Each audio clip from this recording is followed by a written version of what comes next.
Uue koalitsiooni ministrikohad said sellel nädalavahetusel paika ja Reformierakonna ning Eesti 200 uus koalitsioon saab hakata tegutsema. No nii, esimeses etapis tuleb Valdo õnne soovida ja jälle uus koalitsioon ja viimase 3 aasta jooksul juba 4. koalitsioon. Ma saan aru, et ka olete pääsenud sellisest poliitilisest ahistamisest, et siiamaani olete Eesti majandusele tõkkeid pannud, bürokraatiat, kõik asju, mis majandust paneb kiratsema. Ja nüüd lõpuks ometi saate olla vabastajad. Meie pole midagi pahasti teinud. Vanasti tegite teie halba meile ja Eestile, nüüd tegid sotsid, nüüd oleme tõesti niimoodi käed vabad, aga mina kuulen sinu jutuvadas pigem kadedust, et oleks ise ka tahtnud koalitsiooni saada. Kutsusite? Kutsusime, aga te ei taha ju seepärast, et teie vahite oma reitingu numbreid ja usute, et kui te istute paigal ja mitte midagi ei tee, küllap siis on need reitingu numbrid samasugused 2 aasta pärast, kui on Riigikogu valimised. Vastab tõele, et Reformierakonna esimees, Isamaa esimees pidasid kõnelusi, et kas Isamaa tuleb või ei tule. Isamaal oli 10 sammu. Me jäime pidama esimese sammu juures. Esimene samm oli automaksu tühistamine.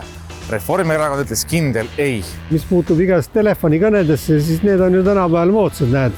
Trump helistab Putinile, Reinsalu helistab Mikkelile või vastupidi. Aga oleks keegi mulle helistanud, oleks esimesest sammust üle saanud, ega automaks ei meeldi mulle ka. Uute poliitiliste jõujoonte lakmuspaberiks saab aga kolmapäevane päev, kui Riigikogu peab hääletama põhiseaduse muudatust, mis paneb paika, kes saavad sügisel hääletada kohalike omavalitsuste valimistel.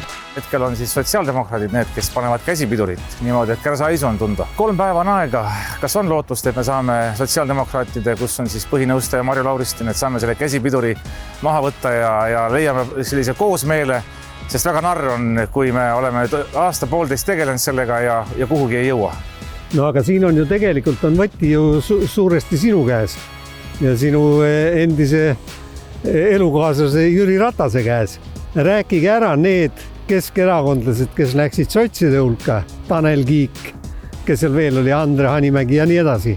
Rääkige ära mõni neist, et nad hääletaksid õigesti kolmapäeval, hääletaksid selle põhiseaduse kiireloomulise muutmise poolt ja oleks tehtud.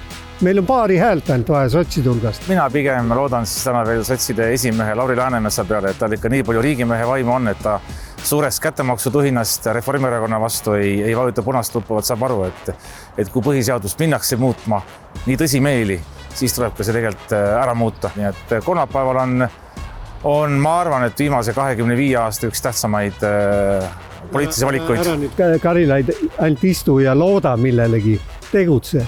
Ma ütlen, räägi oma endiste kamraatidega, küll Läänemetsaga räägitakse, kõigi inimestega tuleb rääkida, kes saavad seda valimistulemust või hääletustulemust mõjutada. Räägi sina ka. Ja juba tegutsen, aga eks näis, kas sinu lobitöö ja minu lobitöö ja kõikide siis, kes tahavad seda põhiseadust muuta, nende lobitööga villa kannab, nii et kolmapäeval on näha.